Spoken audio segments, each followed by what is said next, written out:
Halo semuanya, selamat datang di channel yang tidak layak untuk dihina ini. Sebelum kita mulai, atur posisi santainya, seruput kopinya, dan mari kita berkhayal.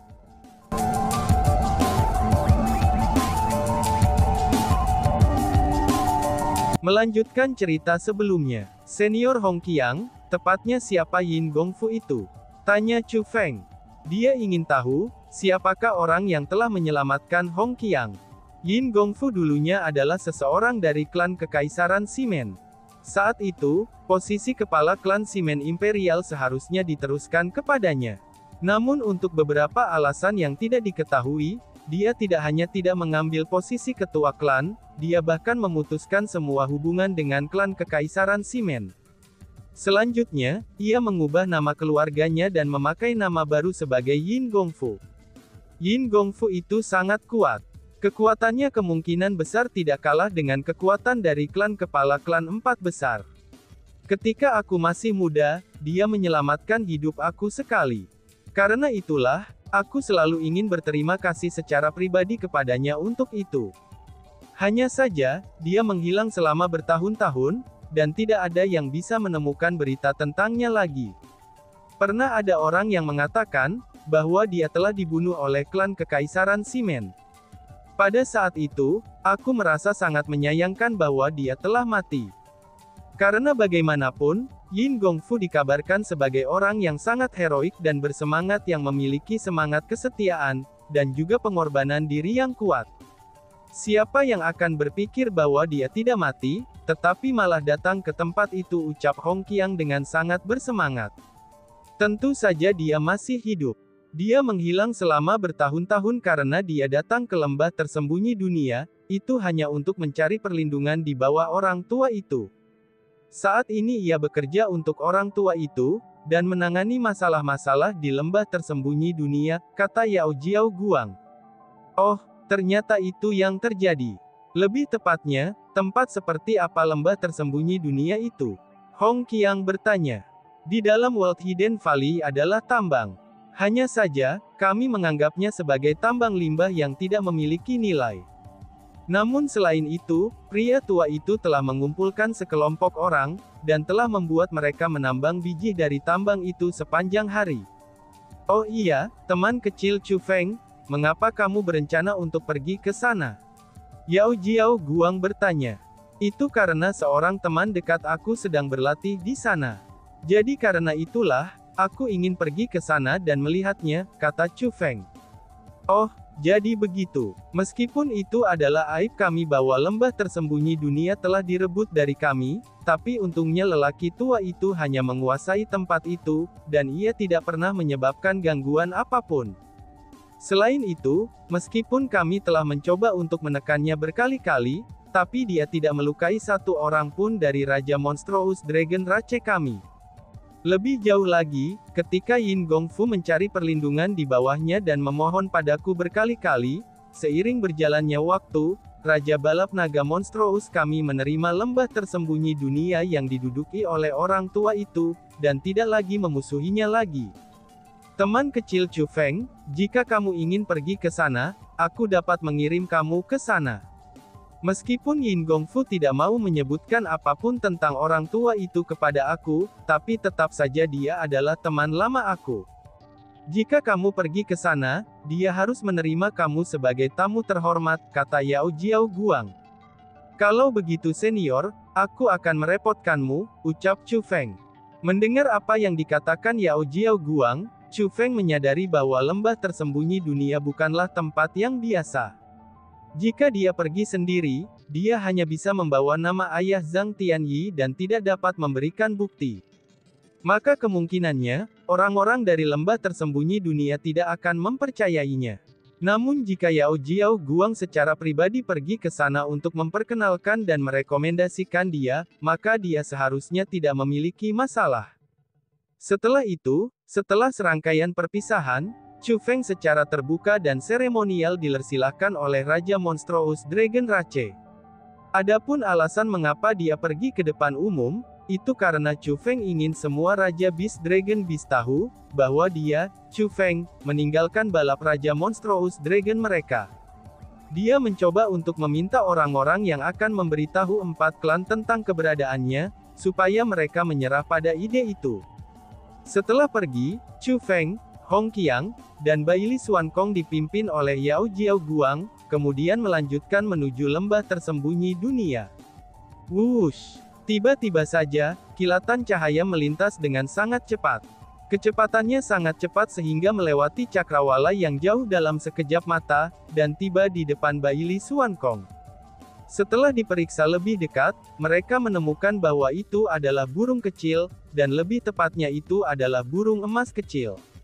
Ukurannya hanya setengah telapak tangan, dan seluruh tubuhnya berwarna emas. Burung itu sangat cantik, terutama dahinya, itu terus berkedip-kedip dengan semacam cahaya khusus. Sebenarnya ada kata-kata yang mengalir melalui cahaya. Meskipun seseorang tidak dapat melihat kata-kata itu dengan jelas, tapi itu sudah cukup untuk membuat mereka tahu, bahwa ini adalah semacam pesan. Burung cahaya emas, apakah ini untukmu?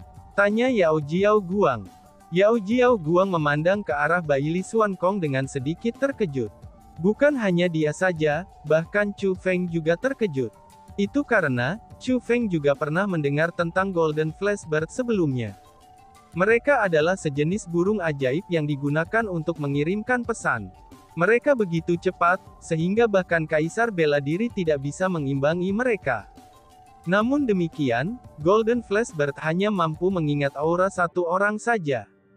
Dengan kata lain, setelah seseorang meninggalkan aura mereka di Golden Flashbird, maka terlepas dari di mana orang itu berada, Golden Flashbird akan dapat menemukan mereka. Namun setelah Golden Flashbird mencapai orang itu, ia akan melupakan aura orang itu.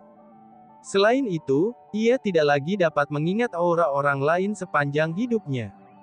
Dengan kata lain, Golden Flashbird hanya dapat digunakan untuk mengirim pesan satu kali saja. Setelah itu, mereka akan mendapatkan kembali kebebasan mereka. Inilah yang menyebabkan Golden Flashbird semakin langka. Ketika hal-hal ini berdiri, mereka berada di ambang kepunahan. Dengan begitu, sudah sangat jarang orang akan menemukan Golden Flashbird. Itulah alasan mengapa Yao Jiao Guang bereaksi dengan takjub. Memang benar, ini memang untukku, jawab Baili Xuankong. Saat Baili Xuankong berbicara, dia meletakkan jarinya di kepala burung flash emas itu. Bas-bas. Cahaya yang dipancarkan dari kepala Golden Flashbird juga menghilang, desen itu memasuki Baili Xuankong. Setelah cahaya itu menghilang, Golden Flashbird bersinar dengan cahaya, dan kemudian mulai terbang ke kejauhan. Kamu tidak akan bisa melarikan diri, ucap Yao Jiao Guang. Melihat Golden Flashbird terbang menjauh, Yao Jiao Guang benar-benar melambaikan lengan bajunya, dan mengeluarkan lapisan kekuatan bela diri yang melonjak ke depan untuk menghentikan Golden Flashbird. Tapi sayangnya, kecepatan Golden Flashbird terlalu cepat. Burung itu hanya berkedip dengan cahaya sejenak, itu sebelum dia menghilang sama sekali. Tidak ada yang tahu kemana perginya burung itu. Sebenarnya dia pergi secepat itu. Sungguh ajaib. Sepertinya jika 5 kaisar masih hidup, mereka tidak akan bisa menangkap burung itu. Ucap Yao Jiao Guang sambil menggelengkan kepalanya dengan tersenyum. Setelah gagal menangkap burung itu, dia sadar betapa menakjubkannya burung cahaya emas itu. Memang benar, ini sangat luar biasa. Tapi sayangnya, kita kemungkinan besar tidak akan dapat melihat burung ajaib seperti itu lagi. Ucap Hong Qiang sambil mengangguk dengan cara yang menunjukkan bahwa dia setuju. Leluhur, apakah sesuatu terjadi? Siapa yang mengirim Golden Flashbird itu? Chu Feng bertanya kepada Baili Xuankong. Ini hanya masalah kecil, jawab Baili Xuankong dengan menggelengkan kepalanya sambil tersenyum. Lalu setelahnya, dia berkata kepada Hong Qiang. Brother Hong Qiang, aku akan meninggalkan Chu Feng dalam perawatanmu. Aku memiliki masalah yang harus aku perhatikan untuk saat ini, ucap Xuankong. Yakinlah, aku pasti akan melindungi Chu Feng dengan hidupku. Hanya saja, bocah Chu Feng ini sudah tidak lagi membutuhkan perlindungan aku. Namun sebaliknya, akulah yang membutuhkan perlindungannya. Hahaha, balas Hong Qiang sambil tertawa bercanda.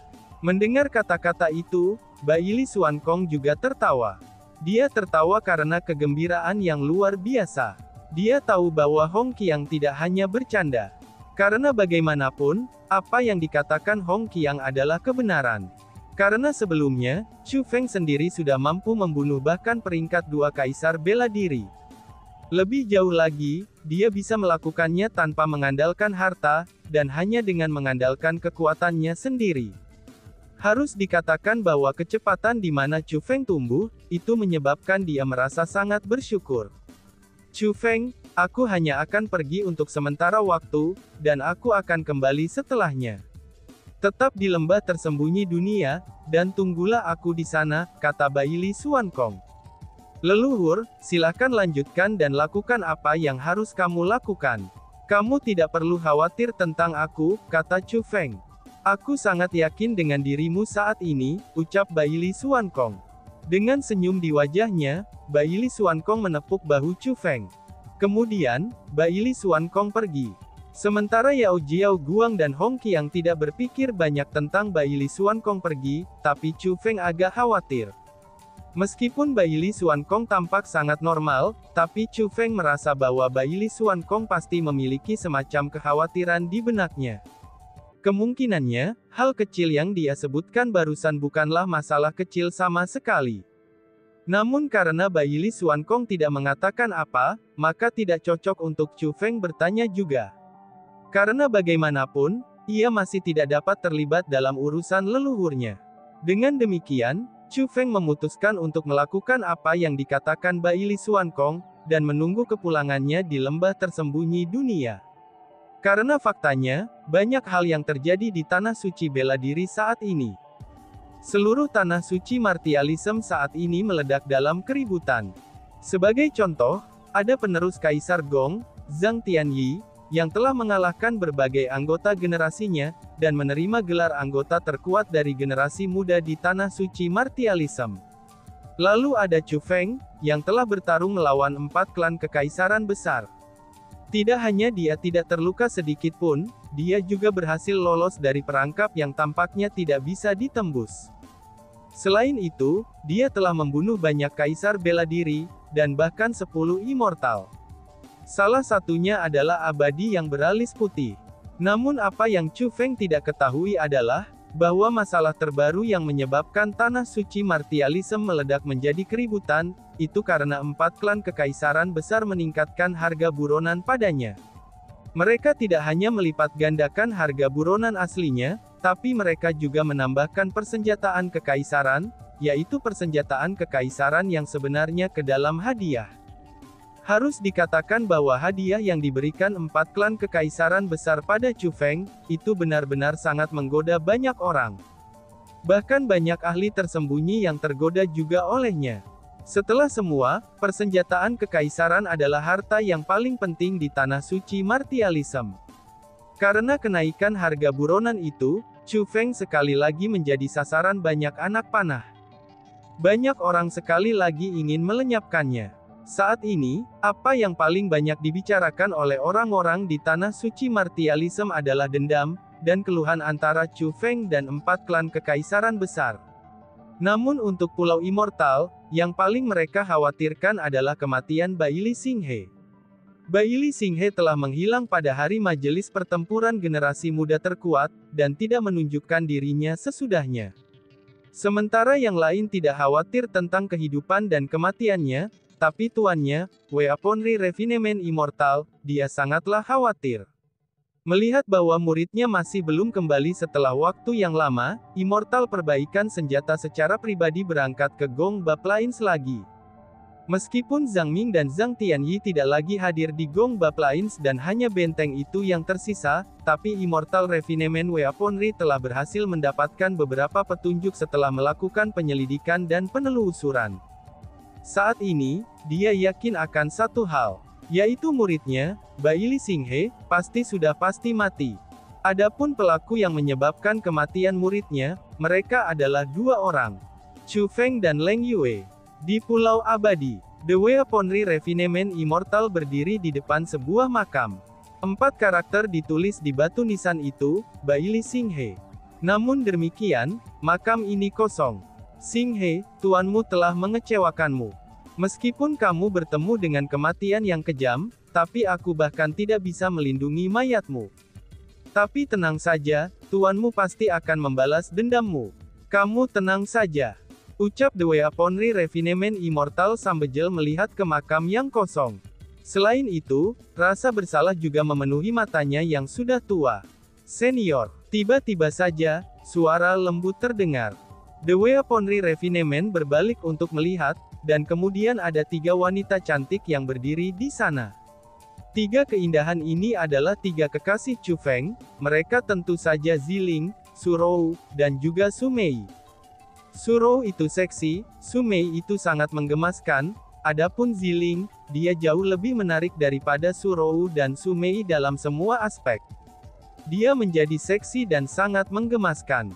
Dia mengeluarkan udara yang sangat terkenal, namun masih sangatlah menarik. Dia adalah kecantikan yang mampu menyebabkan kejatuhan kota ataupun negara. Surou dan Ziling telah berada di Pulau Abadi sejak lama. Adapun Su Mei, dia awalnya tinggal di World Spiritist Alliance. Namun dalam beberapa hari terakhir, dia secara pribadi telah diajarkan oleh Weaponry Refinement Immortal. Ketiga saudara perempuan itu semulanya sangat senang bisa bersatu kembali satu sama lain. Namun pada saat ini, mereka bertiga memiliki ekspresi khawatir di wajah mereka. Mereka bertiga sudah tahu bahwa Baili Xinghe telah meninggal, dan bahwa ada 2 tersangka yang bisa menyebabkan kematian Baili Xinghe. Yang satu adalah Leng Yue, dan yang lainnya adalah Chu Feng. Jadi kamu semua telah datang, ucap Immortal Penyempurnaan Senjata. Meskipun Immortal Penyempurnaan Weaponry sangat sentimental, tapi dia tidak mengungkapkan kesedihannya kepada mereka bertiga. Justru sebaliknya, dia menunjukkan keramahan yang sama saat menghadapi mereka bertiga. Kami ingin membakar dupa untuk kakak senior Baili, kata Ziling dan yang lainnya. Silahkan, balas The Weaponry Refinement Immortal sambil melambaikan tangannya. Setelah itu, Ziling, Surou, dan Su Mei, semuanya menawarkan dupa untuk Baili Xinghe. Sebenarnya untuk Ziling, Surou dan bahkan Su Mei yang baru saja tiba di sini, semuanya sangat membenci Baili Xinghe. Namun tetap saja, bahwa Immortal Refinement Weaponry telah mengajarkan banyak hal kepada mereka, dan menghabiskan banyak upaya untuk benar-benar menghilangkan serangan balik yang mereka derita. Dengan demikian, dengan mempertimbangkan Immortal Refinement Weaponry menjadi pertimbangan, mereka masih harus menawarkan dupa untuk Baili Xinghe. Senior, orang mati tidak bisa dihidupkan kembali. Tolong jangan berduka lagi. Setelah menawarkan dupa, ketiga gadis itu berkata bersama-sama. Itu benar, orang mati tidak bisa dihidupkan kembali. Namun kebencian ini harus dibalaskan, kata The Weaponry Refinement Immortal. Senior, mungkinkah kamu telah menentukan siapa pembunuh kakak senior Baili? Ziling bertanya dengan sangat prihatin. Dia tidak peduli dengan kematian Baili Xinghe. Namun sebaliknya, dia sangat khawatir tentang siapa pembunuhnya, apakah kematiannya terkait dengan Chu Feng atau tidak. Dia secara alami berharap bahwa kematiannya tidak berhubungan dengan Chu Feng. Mereka bertiga telah tinggal di Pulau Abadi untuk beberapa waktu hingga sekarang. Dengan demikian, untuk tingkat yang lebih besar atau lebih kecil, mereka sudah tahu seberapa kuat Immortal Refinement Weaponry itu. Karena Chu Feng saat ini sedang dicari oleh 4 klan kekaisaran besar, dan tuan mereka menolak untuk menunjukkan wajahnya sepanjang waktu. Jika abadi penyempurnaan senjata menyerang Chu Feng pada saat seperti itu, maka itu akan sangat sulit bagi Chu Feng untuk melarikan diri dari kematian. Aku sudah memastikan siapa pembunuhnya. Itu adalah murid Istana Hukum Surgawi, Leng Yue, kata The Immortal Refinement Weaponry. Leng Yue, mendengar kata-kata itu, Ziling, Surou, dan juga Su Mei, semuanya menghela napas lega. Senior, Leng Yue adalah murid yang paling dihormati di Istana Hukum Surgawi. Jika kamu menyentuhnya, Istana Hukum Surgawi pasti tidak akan membiarkan kamu pergi, kata Surou. Aku secara alami tahu bahwa Istana Hukum Surgawi sulit untuk dihadapi. Tapi muridku, dia juga bukan seseorang yang bisa dibunuh siapapun. Selain itu, Xing He dipercayakan kepada aku oleh teman dekat aku sebelum kematiannya. Aku telah dipercaya olehnya untuk merawatnya. Sekarang Xing He telah terbunuh, dan aku telah mengecewakan teman dekatku. Jika aku tidak melakukan apa-apa tentang hal itu, bagaimana mungkin aku masih dianggap manusia? Kata Immortal Refinement Weaponry. Kalian semua tidak perlu khawatir dengan masalah ini lagi. Aku pasti akan membalaskan dendam Xing He. Ucap The Weaponry Refinement Immortal sambil melambaikan tangannya, itu untuk menunjukkan pada Ziling dan yang lainnya bahwa mereka tidak perlu mendesaknya lagi. Kemudian, dia melihat ke arah Su Mei dan bertanya, Lil Mei, apakah kamu sudah terbiasa dengan tempat ini? Bagaimana ini dibandingkan dengan World Spiritist Alliance? Ya, aku sudah sangat terbiasa dengan tempat ini. Senior memperlakukan aku seperti saudara sendiri. Aku juga menganggap senior sebagai kerabat aku. Selanjutnya, saudara perempuan aku juga ada di sini. Tempat ini terasa seperti rumah bagi aku. Ini jauh lebih baik daripada World Spiritist Alliance, kata Su Mei sambil tersenyum berseri-seri. Apa yang dia katakan adalah kebenaran. Meskipun pendeta kiri dan yang lainnya sangat baik padanya di World Spiritist Alliance, tapi ada terlalu banyak orang di sana. Karena itulah, selalu ada orang yang mencoba untuk meminta bantuannya. Dan karena hal itulah, dia sangat tidak menyukainya. Itu bagus. Jika kamu menyukai tempat ini, maka tinggal di sini lebih lama. Kakakmu Chu Feng, saat ini telah menyinggung 4 klan kekaisaran besar. Jika orang-orang tahu bahwa kamu semua terkait dengannya, kamu semua pasti akan terlibat. Pada saat itu, bahkan World Spiritist Alliance tidak akan dapat melindungi kamu. Sedangkan bagiku, meskipun aku telah memasuki pengasingan untuk memperbaiki senjata selama bertahun-tahun, dan aku belum membunuh siapapun selama bertahun-tahun, bahkan 4 klan kekaisaran besar masih harus mempertimbangkan secara mendalam jika mereka ingin mengganggu Pulau Immortalku, ucap The Weaponry Refinement Immortal. Senior itu sangat tangguh, ucap Su Mei sambil mengangguk dan tersenyum manis. Setelah itu, mereka mengobrol sedikit lebih lama. Kemudian, Immortal Refinement Weaponry pergi. Ketika Weaponry Refinement Immortal pergi, senyum pada wajah Ziling, Su Rou, dan Su Mei semuanya menghilang. Tampaknya senior sudah menentukan pembunuhnya adalah Leng Yue. Hal ini tidak ada hubungannya dengan kakak Chu Feng. Hanya saja, jika masalah ini terkait dengan kakak Chu Feng, aku ingin tahu apa yang akan senior lakukan, ucap Ziling yang masih khawatir. Setiap kali senior menyebutkan kakak laki-laki Chu Feng, dia mengungkapkan ekspresi yang sangat apresiatif. Selain itu, kita dapat mengatakan dari nadanya bahwa dia khawatir tentang kakak Chu Feng.